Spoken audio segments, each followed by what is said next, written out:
Hello, beautiful humans. Today I'm reporting love from a most majestic continent, the continent in Africa, where me and Ihab have been on a 9-day safari in the wild, in nature, connecting with the earth, the wild animals, and also our inner worlds, and how these ancient roots we have can be reignited just by virtue, by nature of being out in nature like this. So it's been a very, very beautiful 9 days. And today I'm going to be sharing with you some ways I have gathered in my own journey on ways to look and to feel more beautiful as a woman.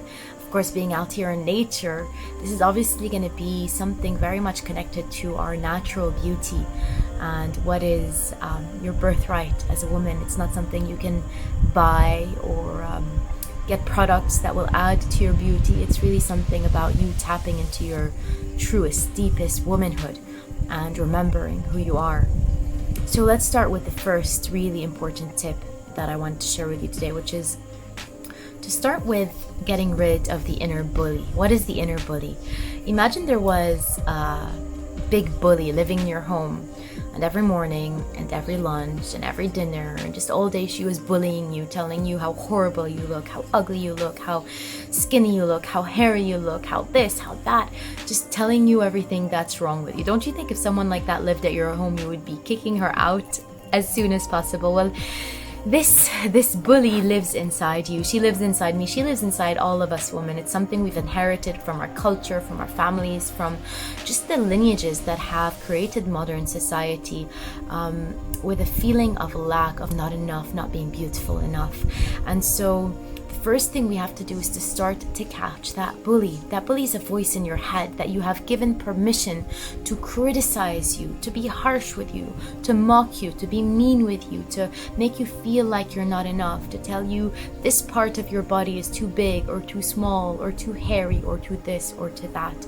So the first thing we want to do before we start to fill ourselves with more beauty and feeling that and looking that is to start to lower the volume of that bully, lower the volume of that voice that you've allowed to be there and that has been given permission to make you feel not beautiful enough, not gorgeous enough, just not enough.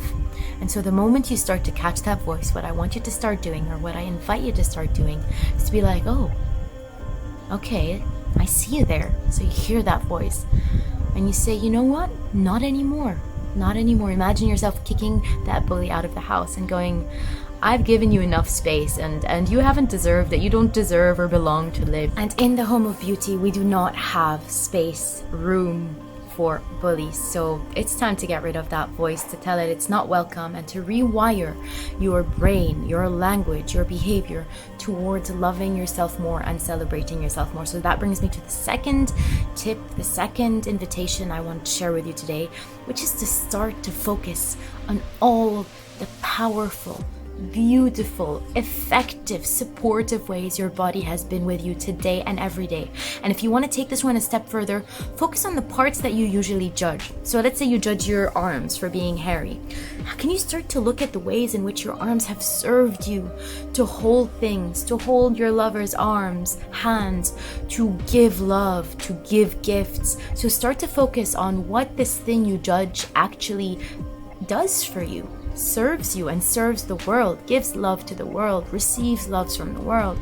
If you judge your legs, then you can start to really focus on how your legs are moving you around all day, every day. And maybe you're like me and it has to take a knee injury to remind you how important it is and how beautiful it is.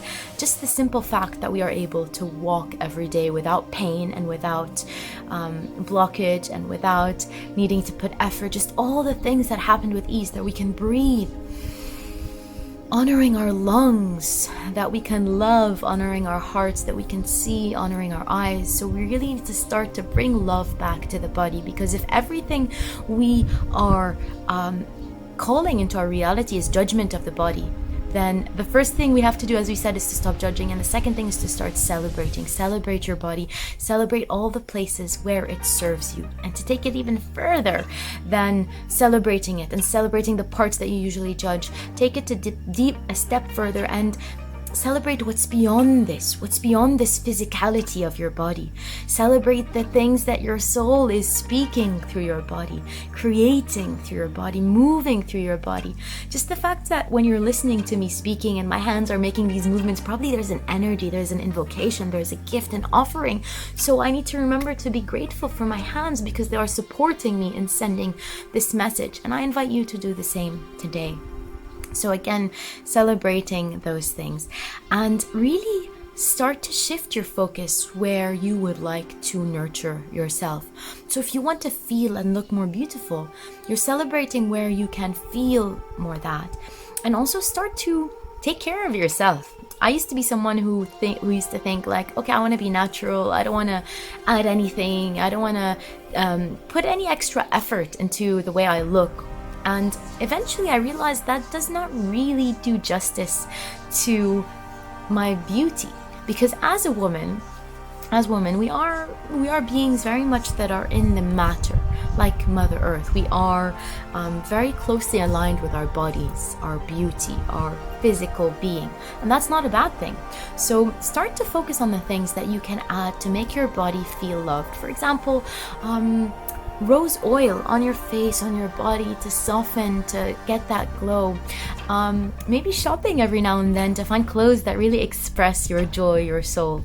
Because this is something that will allow you to feel more in your body, more embodying of the frequencies and the beauty that you would like to invite into your life. Now they're calling me for lunch, so I'm gonna make this final one very brief. But the final one is really an important one, and this is about joy. This is about emotions. You radiate beauty. It's not something that people see. Yes, there might be some people be like, she has a pretty nose, she has a pretty butt, this and that. But really what people see is energy, is radiance. And one of the highest radiances you can have is the radiance of joy, of feeling happy in your life. That means this is not something you can fake.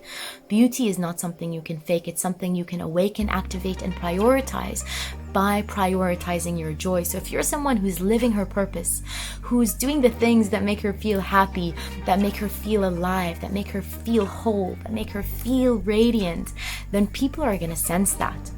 If you're someone who's just focused on, let's say, a job she doesn't like or a relationship she's not happy in or this or that, then that's gonna have an effect on how you look and how you feel. And so joy, following your bliss, as Joseph Campbell said, is a really big part of radiating beauty. So you will not just look beautiful, but you will feel beautiful. And from the depth of that feeling, people will recognize who you are as a goddess, as a being that radiates an energy of beauty. And that brings me to the final point, which is why I'm here out in nature celebrating beauty, because beauty is something way deeper than we've been taught and initiated into. Beauty is alignment. Beauty is you knowing yourself and living your life in alignment with that knowing. Beauty is you following your bliss, you knowing your own beauty, celebrating yourself. The deeper levels of self-love you have, the deeper levels of beauty you're going to be activating, because out here in nature, everything is beautiful. The storm is beautiful. The lion crunching the zebra head for its meal, its first meal in a week. There is majesty in it. There is beauty in it. So nature doesn't exclude the way we humans have learned to do so by saying this part I'll take and this part I won't take. What we've been doing instead of celebrating beauty is attempting perfection. And we're not here to attempt perfection. We're here to embody authenticity. And that is the deepest beauty. When you meet someone who knows who she is and expresses who she is and lives from the core of who she is, then you know that that soul is beautiful, that being is beautiful. And in return of wanting to be recognized for your beauty, start to recognize the beauty in others as well. Because the more you start to witness beauty in the world, in nature, in your friends, in your communities, wherever it is that you find beauty, then the more you will also tap into that beauty within yourself, because beauty is just a frequency. It's the frequency of alignment. It's the frequency of harmony. It's the frequency of nature. So in order to truly embody your true nature, to embody your true beauty, remember that you are a part of nature, and that all of you is welcome into this holistic sense of beauty, this radiation of beauty, the soul beauty that you naturally have, and you do not have to put any creams or clothes or anything to try to prove, or even get plastic surgery to make your nose just a little more perfect, because you are perfect just the way you are. This is just about remembering how beautiful you are and living that truth day to day, just like nature does. And this is just a reminder here, reporting love from Africa. I send you all my juicy, juicy love. And remember, the beauty that you see in me is the same beauty that you hold inside. I hope you enjoyed this video. If you did, leave me your comment. Which tip was most powerful or moving for you? And let me know if you'd like to have more videos like these about beauty, because I know this is a big topic for us women, and seeking to understand it in a more soulful way is something that I've really been kind of immersed in. And this is something also that I dive into in my course Awakened Woman, and many of the other courses I create. There's another one coming up called Divine Beauty, and a course about soulmates. So just stay in tune, subscribe to my channel so you can learn about any upcoming offerings coming your way where we can dive deeper. And if this video was enough, then I just thank you for being here with me today, and I'll see you again next week. I send you all my love.